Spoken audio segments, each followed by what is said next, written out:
Halo semuanya, apa kabar semuanya Bapak Ibu?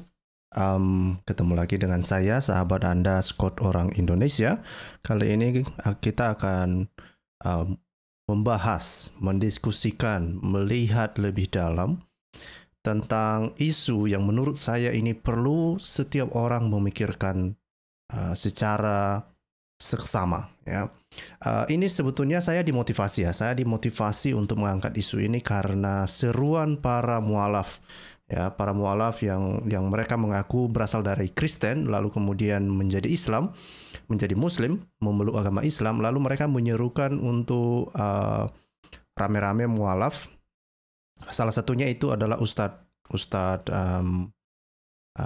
Kainama, ya. Kainama dia menyerukan di dalam salah satu kanal YouTube Islam, ya, dan dia mengatakan untuk mualaf memeluk Islam. Nah, dari situ saya terus berpikir dan saya pikir ini serius, ya. Saya pikir ini serius, ya. Mengapa seseorang harus mualaf, ya? Dan apa yang harus dipedomani setelah menjadi seorang Muslim, ya? Kalau misalnya saya seorang Kristen, apa lebihnya Islam ini dibandingkan dengan kekristenan? Baik itu dari sisi moralitas maupun dari sisi perilaku misalnya, dan kemudian belum lagi kalau misalnya dari sisi teologi ya. Tetapi kita lihat dari sisi moralitas dulu, ya. Saya hanya tertarik, ini saya akan mengangkat kasus ini sebagai bagian dari diskusi untuk mempertanyakan sebetulnya apakah seruan para mualaf, termasuk sebetulnya Edi Praitno ini ya, yang gambarnya ada di screen Bapak Ibu. Ini Edi Praitno juga kan, dia sering menyerang iman kekristenan ya. Dia bahkan menuduh-nuduh orang Kristen yang sebetulnya mereka tuduhkan sesuatu yang tidak diimani orang Kristen ya. Padahal mereka mengaku mualaf ya. Harusnya serangan mereka itu harusnya tepat ya, tetapi mereka sepertinya memang wajar mualaf karena mereka tidak mengerti tentang iman kekristenan. Nah, jadi ini makanya saya pikir mari kita lihat ini secara bersama-sama. Apakah seruan itu layak untuk dipertimbangkan atau sebetulnya itu hanya seruan untuk membawa peradaban manusia lebih parah? Apakah seruan itu justru menimbulkan masalah? Apakah seruan tersebut justru nantinya akan menimbulkan masalah, terutama masalah moralitas ya? Nah, itulah topik yang akan kita bahas hari ini.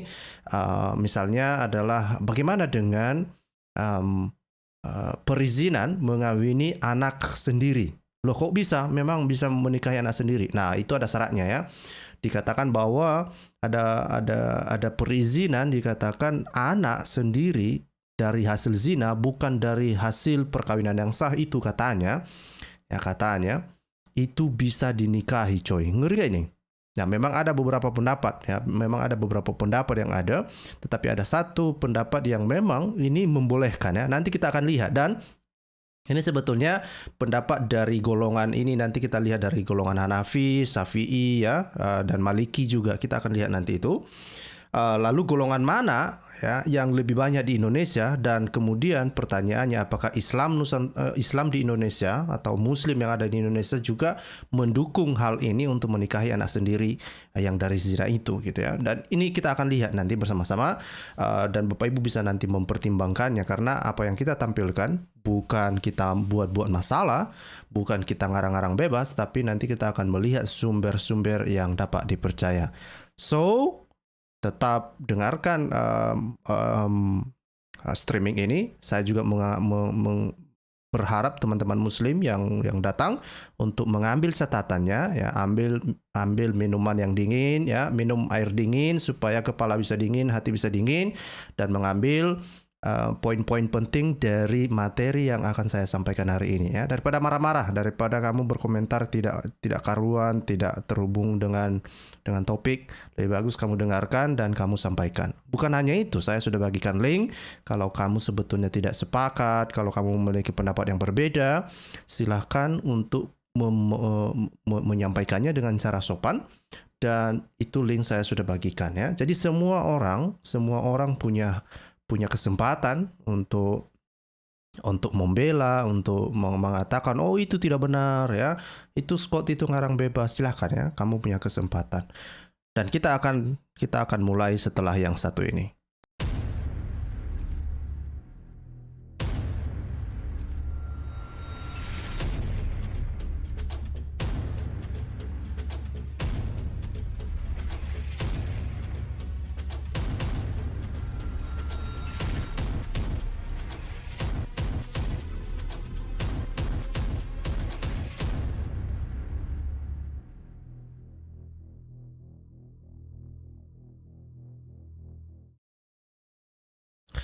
Ya, jadi ada satu artikel yang mau saya tunjukkan kepada Bapak Ibu. Misalnya ini sebetulnya sudah dimuat ya di beberapa media massa nasional ya.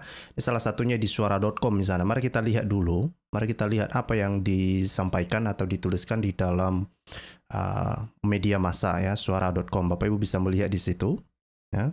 Jadi sekali lagi saya bukan ngarang bebas pula, enggak ya. Ini sudah menjadi topik ya. Bahkan ini baru saja diterbitkan pada tanggal 29 April 2022. Jadi masih hangat-hangat lah ya. Ini masih hangat-hangat ya. Nah, judulnya dikasih hukum menikahi anak hasil zina apakah boleh menurut Islam ya. Nah, pertanyaan kemudian nanti pertanyaannya apakah seruan para mualaf itu ngajak-ngajak orang Kristen untuk menikahi anak hasil zina gitu. Wah, ini masalah. Karena kan kalau di dalam Islam ini kan, kita kan diperbolehkan untuk bum dengan babu ya, dengan budak ya. Bahasa modernnya itu ya babu lah, ya kan, apalagi kan budak ya.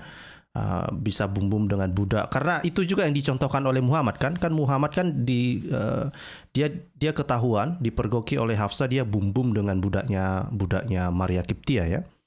Nah pertanyaannya apakah misalnya nanti seorang mualaf ya, terus dia bum dengan budaknya misalnya, terus itu kan bukan hasil kawin ya, itu bukan kawin tuh ya. Terus ada anaknya. Nah, pertanyaannya apakah dia boleh kawin dengan anaknya yang keluar dari hasil zina itu? Nah, itu pertanyaannya, coy. Itu implikasi dari hal seperti ini ya, dan itu yang harus dipikirkan oleh setiap orang ketika dia mau mualaf ya. Jadi sekali lagi, Muslim ini kamu jual, saya beli ya. Mari kita lihat sama-sama. Dan sebelum kita ke sana, mari kita lihat dulu terminologi umum lah ya tentang kata zina ini. Memang di dalam Islam itu memang zina ini memang punya pengertian sendiri ya. Tetapi ini adalah terminologi umum ya. Bahwa zina menurut Kamus Besar Bahasa Indonesia dikatakan perbuatan bersenggama antara laki-laki dan perempuan yang tidak terikat oleh hubungan pernikahan atau perkawinan ya. Jadi bukan sah ya. Nah, ini kalau di dalam Islam itu ada embel-embelnya lagi ya, tidak terikat dengan perkawinan syar'i katanya begitu ya, atau syariah lah kira-kira gitu ya. Nah, terus dibilang yang kedua, perbuatan bersenggama seorang laki-laki yang terikat perkawinan dengan seorang perempuan yang bukan istrinya. Jadi bukan istrinya, coy ya. Jadi kalau kamu mau bum sama babu, sebetulnya kamu zina itu ya. Cuma kamu menganggapnya bukan zina gara-gara agamamu tidak melarangnya atau membolehkannya ya. Sama seperti Muhammad, dia boleh bum sama budak ya, budak namanya Maria Kipti ya. Dan juga Muhammad juga mengizinkan para pengikutnya untuk bum dengan perempuan-perempuan hasil tawanan ya. Jadi kalau kamu mengatakan itu bukan zina ya silahkan aja lah ya kan. Itu kan hanya terminologimu saja ya. Itu terminologi dari ajaranmu ya. Tapi terminologi umum itu sebetulnya perbuatan zina. Nah, dibilang atau seseorang perempuan yang terikat perkawinan dengan seorang laki-laki yang bukan suaminya. Jadi intinya zina itu ya hubungan badan di luar perkawinan yang sah. Itu aja sebetulnya, sederhananya gitu ya, Nah, mari kita lihat lebih jauh. Kalau kita lihat di dalam ini katakan hukum menikah katanya. Hukum menikah hasil zina apakah boleh menurut Islam? Ah, ini menurut Islam ini, coy ya. Menurut Islam ini. Oke, mari kita lihat sama-sama. Nah, saya perbesar teksnya. Ini teksnya kok nggak kebesaran nih. Oke. Kenapa ini kok nggak besar-besar juga teksnya? Oke lah. Oke, mungkin ini cukup lah ya. Oke. Ini ada yang mengatakan, apabila seorang laki-laki berzina dengan seorang perempuan, maka dengan perzinahan ini tidak menetapkan hukum keharaman menikah karena hubungan musyawarah. Maka tidak diharamkan bagi laki-laki yang berzina menikahi perempuan yang dizinai, ibunya dan anak-anak perempuannya. Oh, ini ada halaman pertama dulu ya. Kita lihat halaman pertama. Ini ada kata pengantar di halaman pertama. Oke, dibilang di sini ya. Bagaimana hukum menikahi anak hasil zina menurut Islam? Apakah hal itu dilarang atau tidak? Nah, itu. Jadi ini sangat spesifik ya. Menyadur dari NU Online. Jadi ini sepertinya informasinya berasal dari NU ya. Kasus ini bisa terjadi di kehidupan manusia dan dapat dilihat dari berbagai sudut pandang. Berikut penjelasan hukum menikahi anak hasil zina menurut Islam. Ya, jadi ini bukan menurut Kristen ya, coy. Nah, makanya para calon-calon mualaf pelajari ini dulu. Ya, atau ketika ada seseorang memang pengen menikahi anak perempuan dari hasil zinanya, memang Islam ini mungkin cocok bagimu, kan gitu. Ya, bagi orang Kristen yang punya akal, punya nurani, punya Tuhan, tidak mungkin lah dia mau menikahi itu. Dan jangankan itu, orang Kristen kan nggak mau dia berzina sebetulnya ya. Orang Kristen kan dilarang berzina, nggak boleh. Tapi kalau kamu pengen juga bum-bum dengan babu ya, sebetulnya hatimu bukan mengikuti Yesus ya. Kalau itunya pikiranmu untuk bum-bum dengan budak ya. Ya, jangan jadi Kristen lah kalau gitu. Ya, tersiksa dirimu. Dalam tulisan berjudul Hukum Menikahi Orang Dizinai dan Keluarganya dijelaskan bagaimana hukum laki-laki menikahi perempuan pasangan zinanya atau anak perempuan dari pasangan zinanya. Jadi apa yang disampaikan di sini, ini ada dua hal sebetulnya topik hari ini Bapak Ibu ya. Ini perlu digarisbawahi. Jadi pertama, apakah anak perempuan dari laki-laki yang dia sedang berzina. Jadi misalnya begini, ada laki-laki nih ya, dia berzina dengan seorang perempuan yang bukan istrinya, ya. Dan perempuan itu punya anak perempuan sebelumnya dari laki-laki lain. Nah, pertanyaannya apakah laki-laki itu boleh menikahi ibu dan anaknya? Nah, itu yang akan dijelaskan. Kemudian kasus kedua, laki-laki ya berzina dengan perempuan yang bukan istrinya, kemudian menghasilkan anak dari hasil zinanya. Pertanyaannya, apakah laki-laki boleh menikahi anak yang hasil perzinahannya itu dengan perempuan itu atau tidak? Nah, jadi ada dua hal di sini. Dan ternyata kalau kita lihat nanti Bapak Ibu, ya mudah-mudahan tidak terkejut ya dari kedua hal itu. Ya itulah nanti kita akan lihat bersama-sama, oke? Dijelaskan juga apa hukum seorang anak keturunan laki-laki yang berzina ketika akan menikah dengan anak keturunan perempuan pasangan zinanya ya. Jadi ini dia. Nah, makanya ini dibilang menjawab hal ini ulama kalangan Syafi'iyah. Nah, ini Syafi'iyah. Ini di Indonesia ini muslim di Indonesia itu kebanyakan pengikut Syafi'iyah ya. Nanti kita akan lihat informasinya ya. Telah membahas dan menetapkan hukumnya. Jadi ulama Syafi'iyah telah menetapkan hukumannya dan ada itu di dalam kitab Al-Majmu' Syahrul Mudahzab. Imam Nawawi menuturkan berikut ini ya. Ini perhatikan coy. Ya, perhatikan ini. Oh, saya perbesar dulu deh ya. Biar muslim paham apa yang saya sampaikan ini, bukan ngarang bebas ya. Nah, ini coba sebentar ya. Ini saya perbesar dulu screen-nya.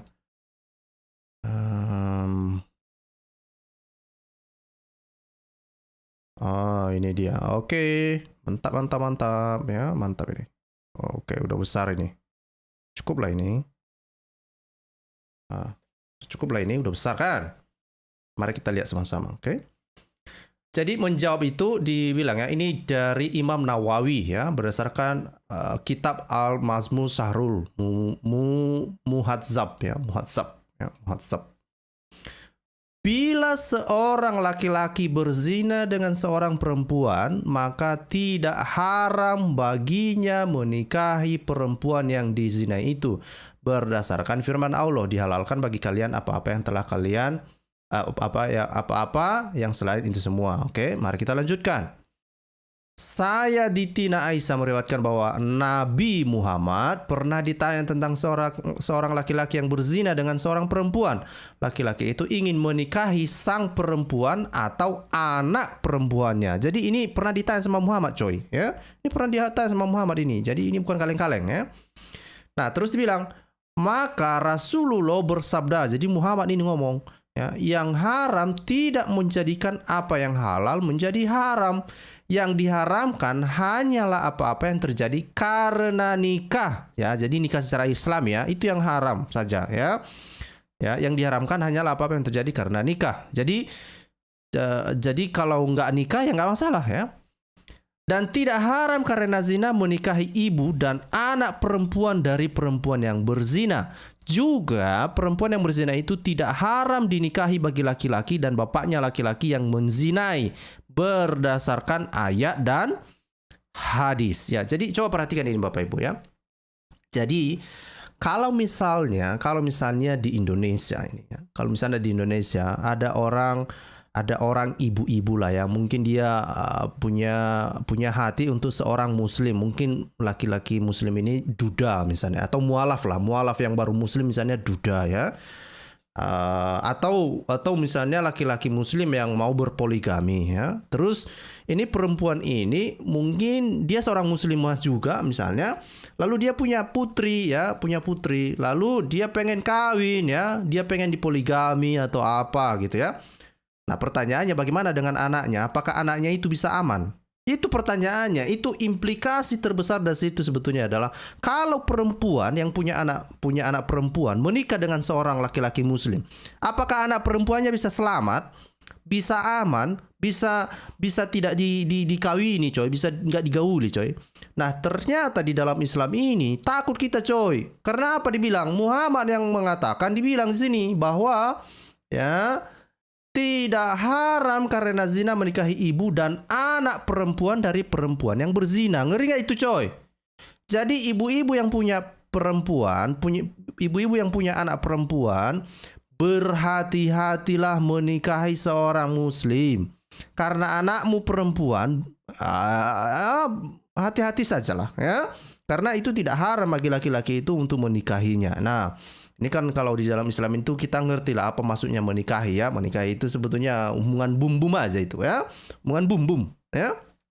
Nah, bukan hanya itu, ya, dibilang juga perempuan yang berzina itu tidak haram dinikahi bagi anak laki-laki dan bapaknya laki-laki yang menzinai berdasarkan ayat dan hadis, ya. Mari kita lihat selanjutnya, ya. Lebih lanjut dalam kitab Al-Majmu', ya, halaman 486 dijelaskan, ya. Ini coba kita lihat di halaman kedua, apalagi yang dia katakan sini. Apabila seorang laki-laki berzina dengan seorang perempuan, maka dengan perzinahan ini tidak menetapkan hukum keharaman menikah karena hubungan masyarah. Maka, ini perhatikan, maka tidak diharamkan bagi laki-laki berzina menikahi perempuan yang zina ibunya dan anak perempuannya. Ya, tidak haram pula perempuan yang berzina dinikahi oleh bapak dan anak laki-lakinya, orang yang menzinanya, ya. Kesimpulannya apa? Perbuatan zina tidak membuat hubungan masyarah yang menimbulkan status mahram bagi kedua belah pihak pelaku zina dan orang-orang yang bernasab dengan mereka, ya. Terus dibilang sini, seorang laki-laki boleh menikahi perempuan yang pernah ia berzinai dengannya. Ia juga boleh menikahi anak perempuan dari wanita pasangan zinanya. Meskipun ulama mengatakan makruh karena anak itu lahir dari spermanya saat berzina dengan sang ibu. Ngeri nggak itu, coy? Ngeri nggak ini? Inikah seruan yang diminta-minta, yang terus dipromosikan oleh para mualaf itu ke orang Kristen mengatakan, ayo kalian harus mualaf seperti kami untuk mengikuti moralitas seperti ini kah? Adakah orang Kristen yang tertarik dengan hal seperti ini? Saya yakin sekali orang Kristen yang punya hati nurani, punya akal sehat, tidak akan tertarik dengan hal seperti ini. Coba baca sekali lagi, Muslim, silakan baca, ya, dan silakan kau bela ini nanti. Karena ini berdasarkan hukum, ya, berdasarkan hukum yang telah ditetapkan oleh Imam Syafi'i, ya. Imam Syafi'i yang menetapkan hukum ini, ya. Seorang laki-laki boleh menikahi perempuan yang pernah berzina dengannya. Nah, ini lebih parah lagi. Ia juga boleh menikahi anak perempuan dari wanita pasangan zinanya. Artinya apa? Dia boleh menikahi ibu dan anaknya, coy. Sekaligus, coy. Ngeri nggak itu? Hah? Ngeri nggak itu? Ngeri nggak ini? Hah? Ngeri nggak ini, coy? Ah, itu ya. Ini si M Awan ada di kolom komentar ya. Ini dia sudah mulai kepanasan. Entah kenapa dia panas. Nggak ngerti saya. Nah, saya nggak tahu kenapa dia panas ya. Tapi apakah dia nggak terima? Silakan. Kalau kamu nggak terima, silakan kamu bela kan gitu ya. Kalau kamu nggak terima, silakan kamu bela. Silakan kamu bilang, oh kamu salah itu Scott. Gitu dong. Ya kan? Gitu dong. Ya. Mana tadi komentarmu? Oke. Ah, ini Anton Sansrianto. Oh bukan yang ini. Ada tadi mana tadi? Ah, mana komentarnya? Udah terhapus ya? Udah dihapus admin kayaknya. Udah dihapus ya. Nah, oh ini. Ini dibilang ya, bro, mohon jangan ngomong Islam Ji. Akan kita penggal kepalanya siapa kamu dan dimanapun kamu berada, insya Allah akan kita cari. Ini kan ngeri nih coy ya, jangan bicarakan ya kan, tapi kalian seru-serukan mualaf pindah peluk agama Islam kan gitu kan. Coba aja tanya sama mualaf itu, ada seruannya itu. Terus kalau nggak kita telusuri agama kalian ini gimana? Bagaimana kita tahu kalian mau menipu kami gitu? Kalian mau menipu kami? Kalian mau jual kucing dalam karung sama kami? Siapa yang mau beli itu? Nggak boleh dong. Kita harus tahu dong. Dan lagian ini kan bukan tulisan saya lagi. Sadis memang coy ya, Lolita ya. Sadis. Orang-orang ini sadis ya. Panas ya. Kenapa? Terbongkar kan? Coba baca ini, muslim. Baca lagi sekali lagi ya, biar keluar asap dari telingamu. Ini ajaranmu ini ya, dari ajaran dari yang telah ditetapkan oleh Imam Syafi'i ini coy. Bilang, seorang laki-laki boleh menikahi perempuan yang pernah berzina dengannya. Ia juga boleh menikahi, ini saya pelan-pelan deh, biar makin keluar asap di telingamu ya. Mungkin kamu baru tahu ini, mungkin kamu belum tahu sebelum ini kan? Rupanya ini diizinkan di dalam agamamu rupanya ya. Ia juga boleh menikahi anak perempuan dari wanita pasangan zinanya. Kalau kamu berencana mau kawin ibu sama anaknya, boleh coy. Ngeri nggak nih? Ngeri nggak ini ya? Mungkin saja ya Blackstone ya, mafia takut rahasia busuknya terbongkar ya. Itu, kenapa kalian ngamuk-ngamuk sama saya? Kenapa? Ya, kenapa? Nah, ini dibilang Yantori Cinta Sulawat ya, dibilang Assalamualaikum, mohon maaf sebelumnya Islam tidak bisa menikahi anak tirinya, bukan anak kandungnya karena bukan darah dagingnya. Anda jangan ngawur. Ya kalau gitu kamu protes sama orang-orang inilah, sama Imam Syafi'i. Jangan bilang saya ngawur. Ini berasal dari bukunya Imam Syafi'i ini coy. Kalau kamu nggak percaya ini ya, kenapa ini saya concern dengan masalah orang-orang pengikut Syafi'i ini ya. Di Indonesia itu Bapak Ibu, sebentar ya, saya ini ya. Di Indonesia itu, nah ini adalah informasinya. Apakah Muslim di Indonesia ini adalah Syafi'i atau Hanafi atau Maliki atau mazhab yang lain ya? Ternyata informasi ini mengasih tahu sama kita bahwa umat Islam di Indonesia itu bermazhab Syafi'i ya. Itulah makanya saya tekankan tadi tentang keputusan atau apa yang disampaikan oleh Imam Syafi'i itu berhubungan dengan apa yang terjadi dengan Indonesia. Kenapa? Karena umat Islam di Indonesia itu bermazhab Syafi'i. Oke? Bermazhab Syafi'i itu diingat ini. Jadi saya tidak menyampaikan ini asal-asalan ya. Jangan kamu pikir ini tidak ada dasar saya menyampaikan ini. Jangan ya. Kamu harus berpikir secara jernih melihat ini dan ada hubungannya. Mari kita baca sama-sama ya, oke? Ini dikatakan di sini ya. Ada banyak petunjuk yang bisa digunakan untuk melacak genealogi fikih Nusantara. Yang pertama adalah melalui corak keagamaan yang dibawa oleh penyebar Islam pada fase pertama di Nusantara. Kedua adalah periode saat kaum santri tanah air menimba ilmu dari tanah suci. Nah, perhatikan ini ya. Ini perhatikan ini. Fikih Nusantara itu memang lebih dekat dengan mazhab Syafi'i. Karena penyebar Islam pertama kali ke Indonesia bermazhab Syafi'i. Ini bila merujuk pada teori yang bahwa pendakwa Islam tersebut adalah keturunan Rasulullah yang bernazabnya bermuara ke Imam Al-Muhazir. Oke. Jadi itulah kenapa saya concern. Ya, itu kenapa saya membicarakan hal ini. Ya. Nah, mari kita lihat. Ini bukan hanya dari artikel-artikel ini saya bicara, coy. Bahkan ada artikel yang diterbitkan oleh UIN. Ini saya tunjukkan ya, ini. Ya, dan dia juga mengatakan ini ya. Ini biar saya tunjukkan dulu siapa penerbitnya ya. Oke, sabar ya. Biar kamu tahu supaya kamu jangan berpikir saya ini memfitnah ya. Saya berharap kamu jangan ngomong begitu ke saya ya. Karena kenapa? Ini berdasarkan informasi dari kalian sendiri. Ini, ya, coba perhatikan ini. Ya, ini saya tutup dulu. Oke. Nah, ini adalah Jurnal Hukum Perdata Islam. Nah, ini, ya, Jurnal Hukum Perdata Islam.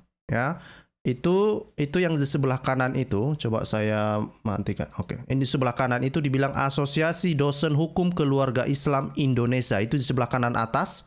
Bapak Ibu bisa lihat itu kan? Dan saya berpikir muslim-muslim harus bisa baca ya, harus bisa baca. Ini bahasa Indonesia ini ya. Jadi dari Jurnal Hukum Perdata Islam Indonesia ya.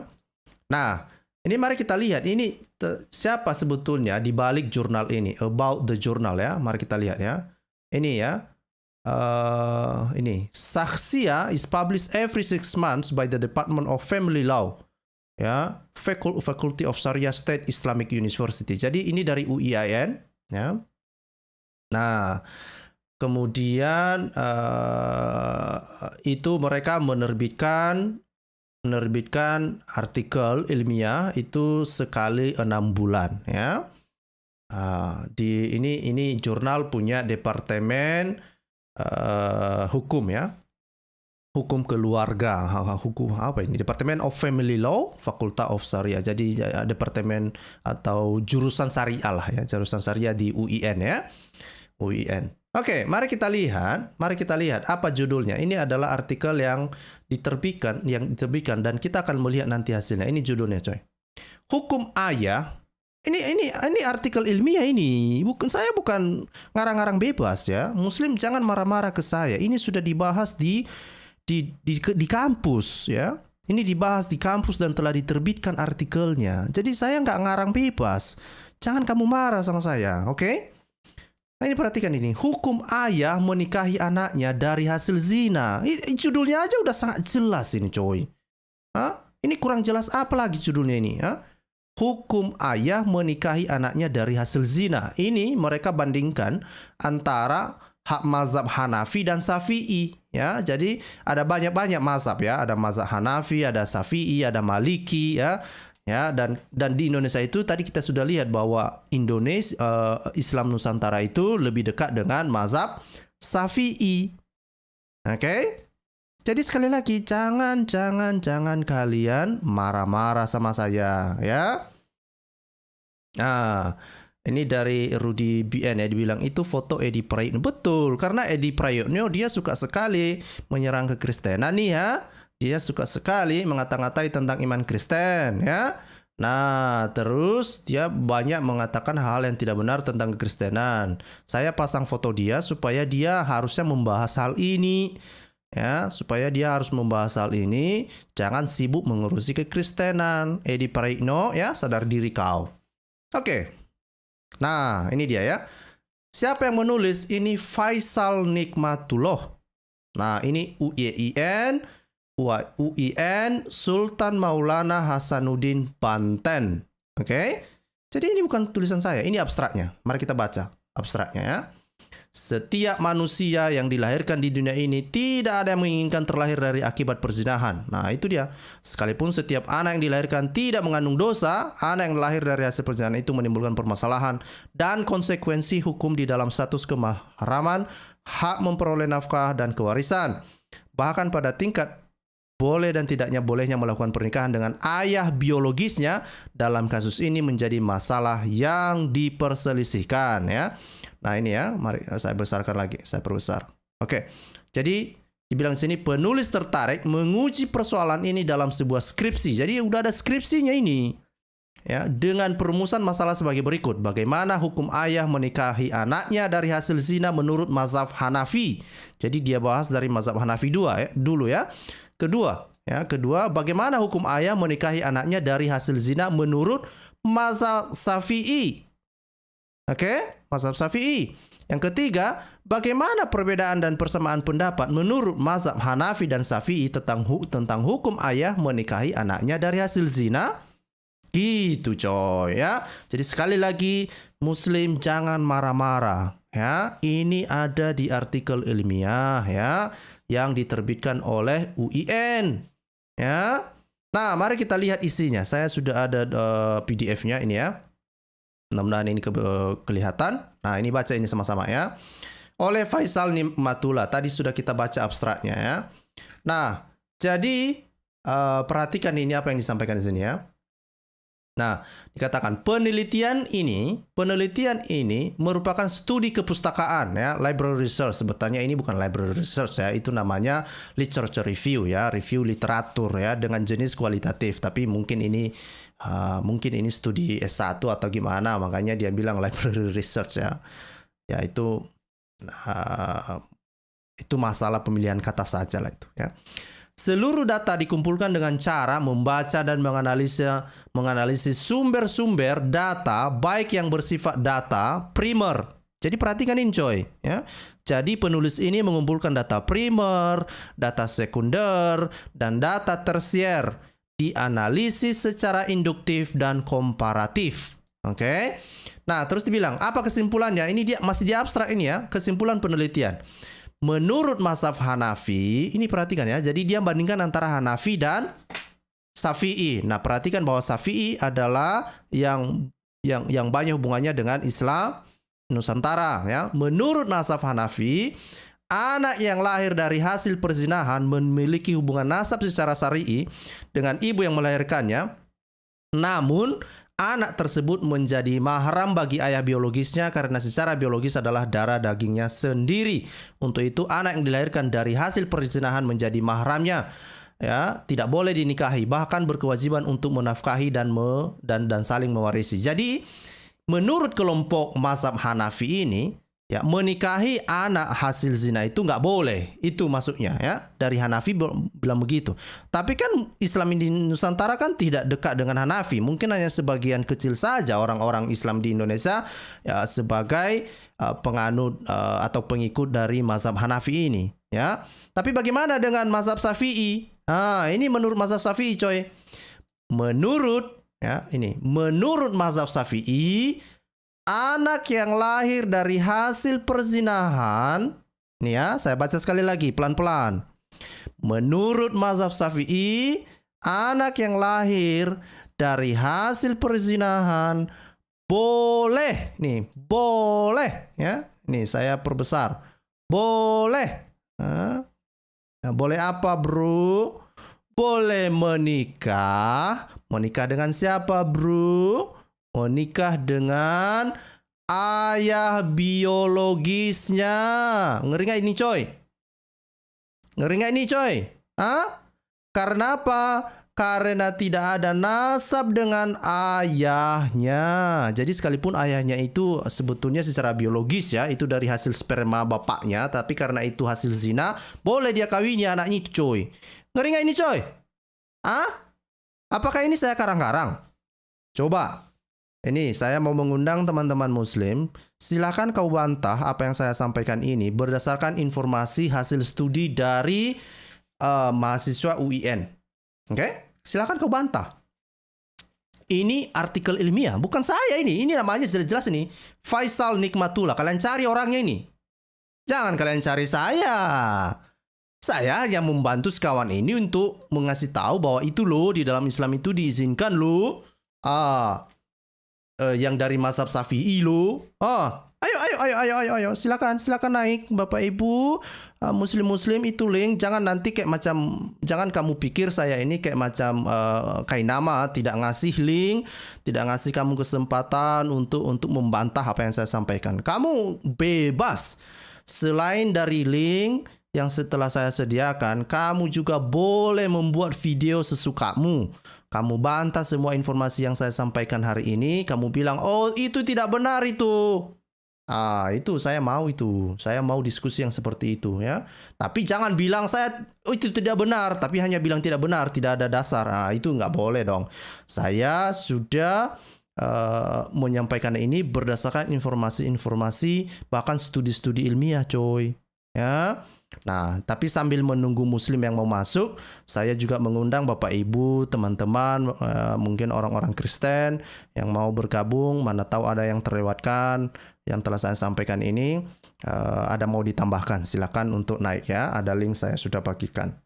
Oke. Nah, jadi dan sebelum kita diskusi, saya berharap Bapak Ibu yang baru pertama sekali untuk datang ke kanal ini, mohon berkenan untuk subscribe, like, kemudian bagikan video ini supaya semua banyak orang tahu ya.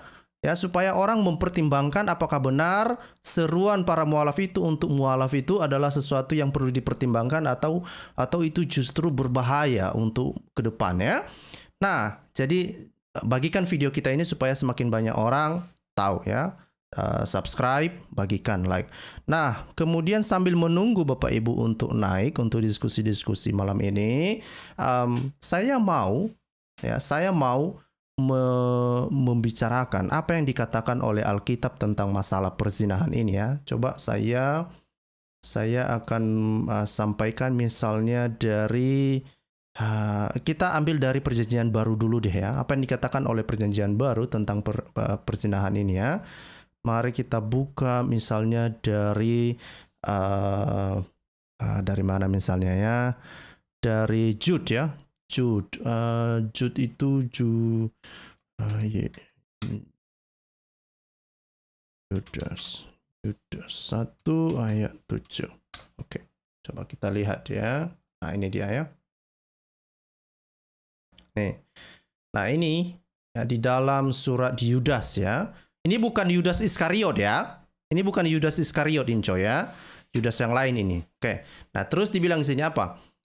Sama seperti Sodom. Oke, kita lihat konteksnya deh. Mulai dari ayat 6 kita baca ya, supaya kita tahu konteksnya, bilangnya atau ngomongnya itu seperti apa sebetulnya. Dibilang di sini ya, mulai dari ayat 6 deh, bahwa ia telah menahan malaikat-malaikat yang tidak taat pada batas-batas kekuasaan mereka, tetapi yang meninggalkan tempat kediaman mereka dengan belenggu abadi dalam dunia kekelaman sampai penghakiman pada hari besar ya. Sama seperti Sodom dan Gomora dan kota-kota sekitarnya yang dengan cara sama melakukan percabulan dan mengejar kepuasan-kepuasan yang tak terwajar, telah menanggung sisaan api kekal sebagai peringatan kepada semua orang. Jadi maksudnya apa sebetulnya? Intinya bahwa perzinahan itu ya di dalam Perjanjian Baru ya, ini dari ayat dari Yudas ini katakan bahwa itu akan menerima siksaan api neraka kekal ya. Artinya apa ya? Di dalam kekristenan perzinahan itu nggak boleh. Di dalam kekristenan kamu tidak pernah diizinkan untuk bum-bum dengan budak sekalipun. Tidak pernah, apalagi dengan istri orang, apalagi dengan orang lain, baik itu maupun dengan tawanan misalnya, itu tidak pernah. Dan Tuhan Yesus tidak pernah mengizinkan hal-hal demikian ya. Sebentar, saya mau minum dulu.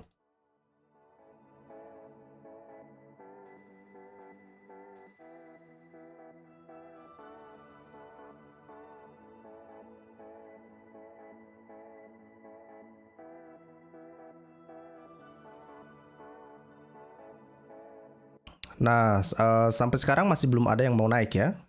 Muslim silakan naik ya. Naik dong, kamu bantah dengan apa yang kita sampaikan tadi ya.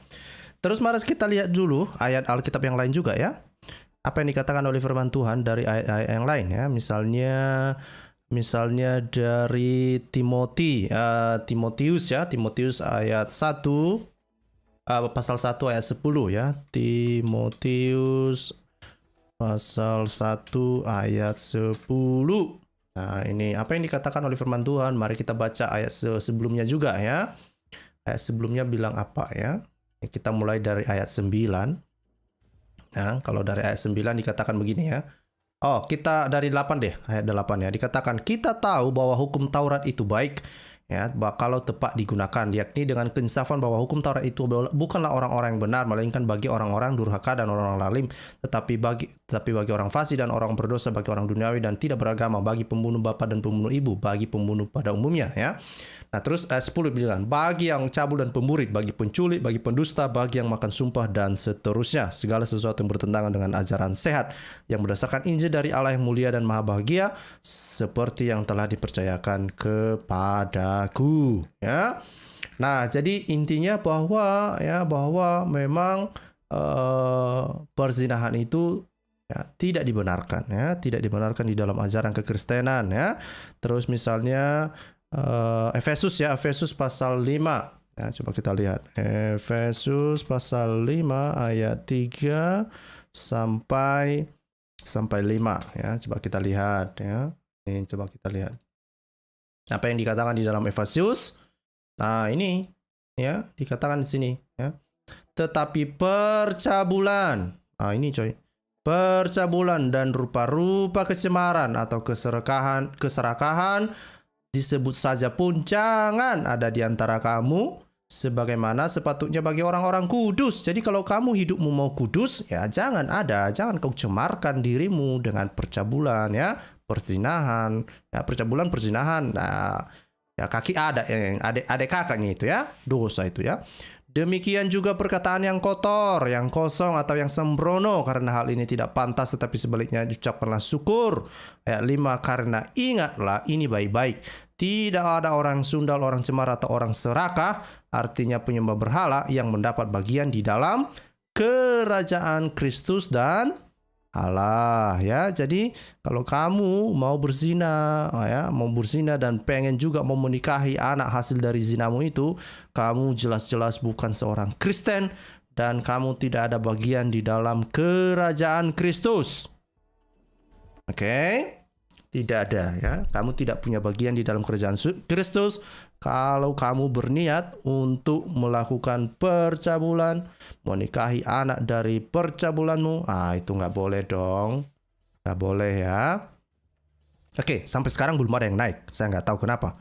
Apakah topik ini terlalu berat bagi teman-teman muslim atau gimana ini? Ya sudahlah, ya sudahlah, kalau mereka nggak mau membantah, ya silakan aja direnungkan muslim. Ya, silakan aja direnungkan. Mudah-mudahan ini memberikan informasi yang baik bagimu supaya matamu terbuka lah ya, dan pada akhirnya kamu akan berterima kasih kepada kita di sini ya, yang senantiasa, yang selalu mengasihi Anda, menyampaikan hal-hal yang baik ya, menyampaikan informasi-informasi belak-belakan ya, tanpa perlu ditutup-tutupi ya, dan supaya kamu bisa berpikir jernih. Oke? Oke, mari kita lihat komentar-komentar deh sambil nunggu-nunggu ya. Ini dibilang Pak Jevanya Zembiring, bagi muslim semua gampang brusco. Nah, itu makanya saya nggak ngerti nih, kalau semua digampangkan, nggak ngerti lah saya ya. Nggak ngerti saya ya. Nah, ini dari Elfrida, makanya tetangga sebelah pelajari kitab dan hadismu baik-baik, jangan membahas kitab orang. Masjid pun membahas kitab kami, bukan kitab kalian dibahas. Sekarang masjid itu kayaknya lebih banyak orang bahas Alkitab kurasa ya. Aduh, nggak ngerti. Ya, itu ada link sudah dipin itu ya, sudah dipin. Oke. Nah, jadi silakan naik kalau mau ya, silakan. Coba mana tadi muslim yang ngamuk-ngamuk itu sama saya ya? Mana tadi saya sedang mencari. Wah, Pak Simorangkir, Amang Simorangkir udah ada juga ya. Oke. Saya sedang mencari komentar muslim nih. Oh, ini si Ruri Fahrezi. Ho. Sok tahu tentang ajaran Islam, diajak debat terbuka, ciuk nyali Anda. Emang Anda tidak tahu di Alkitab Anda banyak ayat sundal? Kamu ngerti nggak topik kita hari ini? Ruri Fahrezi. Kalau kamu punya informasi yang lebih akurat dari apa yang saya sampaikan, ayo dong, kasih tahu kita dong. Itu linknya sudah saya bagikan dong. Silahkan kamu bantah dong hasil keputusan para ulama Syafi'i dong. Silahkan dong. Nah, itu yang kita tunggu dari tadi. Nah, daripada kamu cuma koar-koar saja. Nah, itu dia. Kalau Media Channel, ini nanti dibilang, oh mari kita keker katanya. Aduh, dikeker-keker nggak nyambung-nyambung ya. Ya. Nah, terus mana ini ya? Ini dari Bu Elfrida ya. Saya yakin tetangga sebelah tidak tahu dan tidak mengerti kisah kitab dan hadisnya. Begitu dikasih tahu tergaget-gaget, sama seperti orang Kristen. Banyak juga yang tidak tahu Allahnya Tritunggal. Betul juga ini. Saya setuju ini Bu Elfrida. Saya setuju dengan ini ya. Banyak juga ya. Banyak juga orang Kristen nggak tahu kalau Tuhannya itu Tritunggal ya. Lama-lama terpengaruh dia pula dengan ajaran oneness, ajaran Islam pula dibilangnya ini Tuhan kita tauhid juga katanya. Itu ya memang itu perlu sama-sama lah ya. Baik Muslim maupun Kristen kita sama-sama belajar. Saya juga belajar, terus belajar ya. Saya juga bahkan belajar dari Bu Sofi ya, belajar dari orang-orang lain ya. Mereka itu jago-jago kan. Oke. Belum ada Muslim pun, belum juga ya. Ini Siwa 5. Dari Siwa 5, kawin sama anak kandung sendiri walaupun hasil perzinahan adalah kelakuan melebihi bla bla bla ya. Nggak tahu lah ya, ini kenapa orang-orang ini ya. Saya nggak tahu kenapa Muslim nggak mau naik, nggak tahu juga ya. Silahkan dong.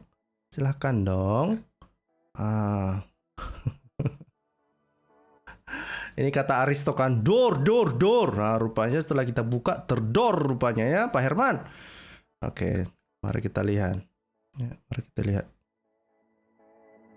Ini ada si Amar ya, mana si Amar? Ayo Amar, naik.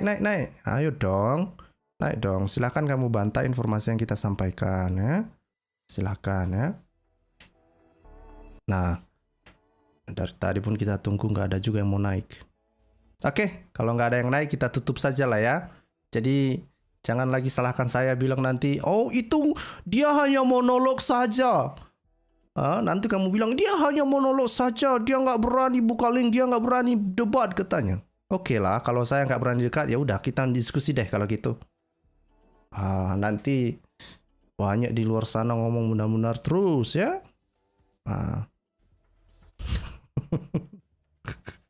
Oke deh, kalau nggak ada yang mau naik juga teman-teman, nggak ada juga yang mau naik mungkin. Nggak tahu juga kenapa ya. Mungkin gara-gara ini hari Minggu. Hari Sabtu malam Minggu mungkin, nggak tahu juga ya. Oke, sampai di sini lah ya topik kita Bapak Ibu. Ya karena nggak ada yang tertarik untuk naik ya. Ya sudah, kalau nggak sampai di sini kita topik ini, sampai ketemu di channel teman-teman yang lain ya. Tuhan Yesus memberkati. Saya berharap sekali lagi kepada Muslim, baca informasi yang saya sampaikan ini ya, jangan tutup matamu. Nggak ada gunanya kamu marah sama saya, serius loh. Kamu tidak ada gunanya marah sama saya, nggak ada gunanya ya. Atau kamu mau laporkan saya, nggak ada juga gunanya ya. Nggak ada gunanya. Karena ini justru hasil kesepakatan ulama yang mazhab Syafi'i. Bukan saya. Ya, bukan saya. Ya. Nah, kecuali kamu mau bilang bahwa mazhab Syafi'i itu bukan Islam. Itu lain cerita lagi ya. Kalau kamu ngomong begitu, ya mari kita diskusi lagi kalau kamu ngomong begitu ya. Oke? Nah, itu saja Bapak Ibu, sampai jumpa. Tuhan Yesus memberkati. Selalu ingat pesan saya bahwa Yesus adalah Tuhan. Tuhan kita adalah Tritunggal ya. Tuhan kita itu Tritunggal ya, bukan tauhid. Ya, dan RT 666 itu sebetulnya mereka punya Tuhan yang niru-niru saja. Terima kasih, sampai jumpa. Tuhan Yesus memberkati. Salam semuanya.